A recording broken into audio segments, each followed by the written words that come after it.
Kabar buruk didapat Jepang jelang melawan timnas Indonesia di putaran ketiga kualifikasi Piala Dunia 2026 zona Asia.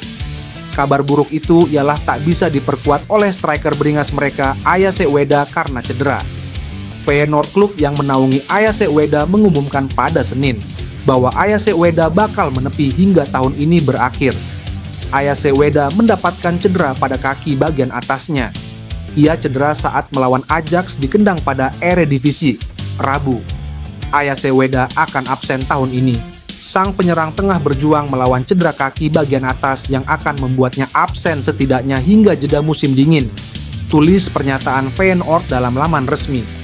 Karena itu, Ayase Ueda dipastikan tak bisa membela Jepang melawan timnas Indonesia di Stadion Utama Gelora Bung Karno, Senayan, Jakarta pada 15 November 2024.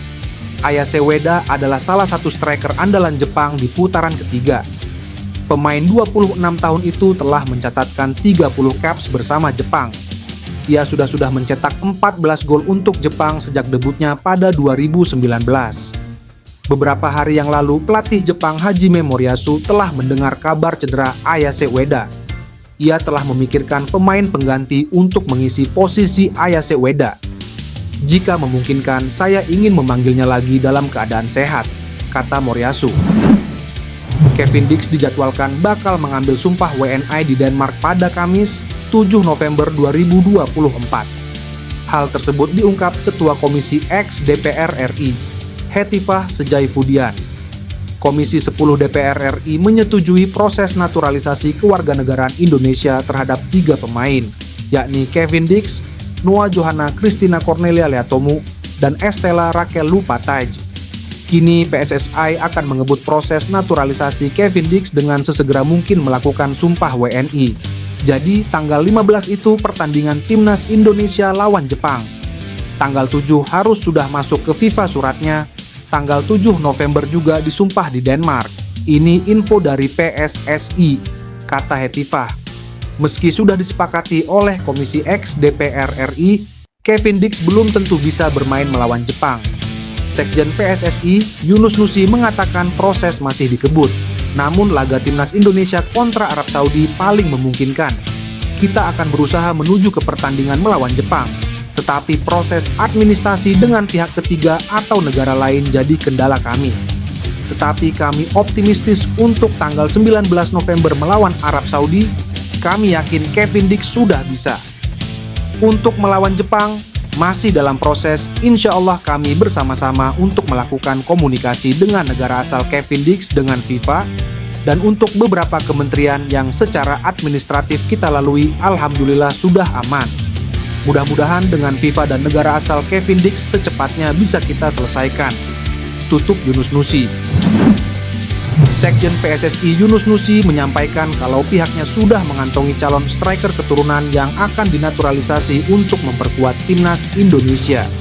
Hal tersebut disampaikan Yunus Nusi usai menghadiri rapat kerja bersama Komisi 13 dan 10 DPR RI terkait permohonan pemberian kewarganegaraan Kevin Dix, Senin. Meski begitu, identitas sang pemain masih dirahasiakan Yunus karena proses naturalisasi belum berjalan. Ya, kami tetap dalam proses, striker masih dalam proses. Kami mungkin belum bisa mengumumkan namanya, karena ya memang kami ada beberapa hambatan untuk mencari striker, kata Yunus. Menurut Yunus, beberapa rekomendasi striker keturunan telah didapat PSSI. Namun hal tersebut masih didalami lebih lanjut sebelum nanti diumumkan oleh Ketua Umum PSSI, Erick Thohir. PSSI memang dikabarkan tengah gencar mencari bomber berkualitas yang memiliki darah Indonesia. Beberapa nama yang belakangan mencuat diantaranya adalah Ole Romeni dan Mauro Zijelstra. Namun, perkembangan proses naturalisasi keduanya masih belum jelas. Maarten Paes membagikan momen tengah menjalani penerbangan ke Indonesia lewat Instastory di Instagram pribadinya, Selasa. Kiper FC Dallas itu mengunggah foto sedang berada di pesawat sambil membubuhkan simbol pesawat dan bendera merah putih. Unggahan itu menandakan Paes tengah menjalani penerbangan menuju Indonesia. Namun, belum diketahui pasti agenda Paes di Indonesia.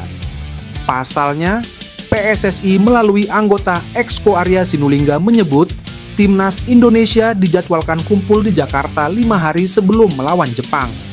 Laga Indonesia versus Jepang akan digelar pada 15 November di Stadion Utama Gelora Bung Karno, Jakarta. Ini merupakan rangkaian pertandingan putaran ketiga kualifikasi Piala Dunia 2026.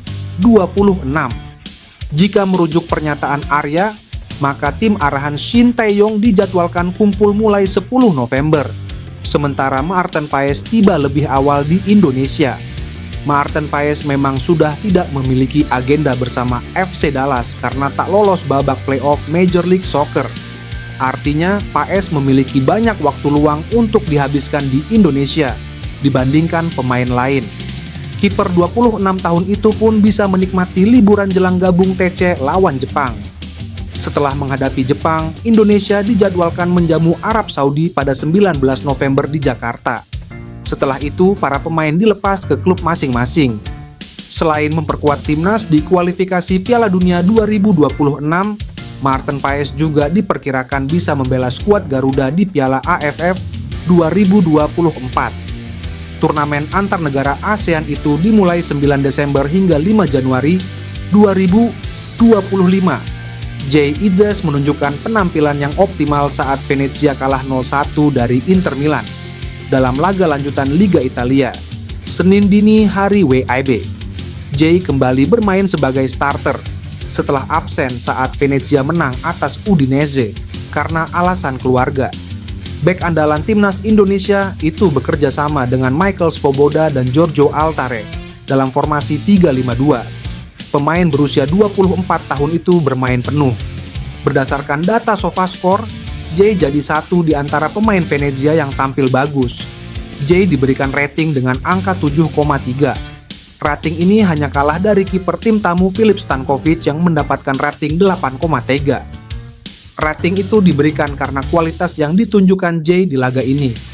Menghadapi sang juara bertahan yang main di kandang, Jay tak kalah dalam duel udara dan memenangi duel perebutan bola 3 kali dari 5 duel yang terjadi. Jay juga tercatat membuat 1 umpan kunci. Akurasi umpannya mencapai 86% di pertandingan ini. Penampilan maksimal itu turut membuat Inter kesulitan. Terbukti Laben Yamata hanya bisa mencetak 1 gol ke gawang Venezia yang berstatus tim promosi. Satu-satunya gol Inter baru tercipta di babak kedua. Penyerang asal Argentina menentukan kemenangan Inter lewat golnya pada menit ke-65. Sekjen PSSI Yunus Nusi membenarkan kabar terkait naturalisasi Kevin Dix. Bek FC Copenhagen itu bakal diambil sumpah kewarganegaraan Indonesia pada 7 November 2024 di Denmark. 7 November 2024 menjadi batas akhir pendaftaran pemain timnas Indonesia untuk melawan Jepang yang bakal berlangsung pada 15 November 2024. Yunus Nusi menyatakan PSSI juga telah berkoordinasi dengan Menpora, Dito Aryo Tejo, dan Direktur Jenderal Administrasi Hukum Umum, Cahyo Rahadian Muzar. Benar, kami sudah berkoordinasi dengan Menpora dan Dirjen AHU, ujar Yunus Nusi saat dikonfirmasi bola.net Senin malam WIB. Sebelumnya, Ketua Komisi X DPR, Hetifah Jaifudian telah mendapatkan informasi dari PSSI bahwa Kevin Dix bakal dilantik sebagai WNI di Denmark pada 7 November 2024. Naturalisasi Kevin Dix telah disetujui oleh Komisi 8 dan Komisi 10 dalam rapat kerja dengan Kemenpora dan PSSI pada Senin. Awalnya PSSI ingin memproyeksikan Kevin Dix untuk membela timnas Indonesia ketika berhadapan kontra Arab Saudi 5 hari sesudah skuad Garuda melawan Jepang. Jadi pada 15 November 2024 pertandingan timnas Indonesia melawan Jepang, pada 7 November 2024 sudah harus masuk suratnya ke FIFA. Jadi pada 7 November 2024 Kevin Dix disumpah di Denmark. Ini info dari PSSI, ujar Hetifah.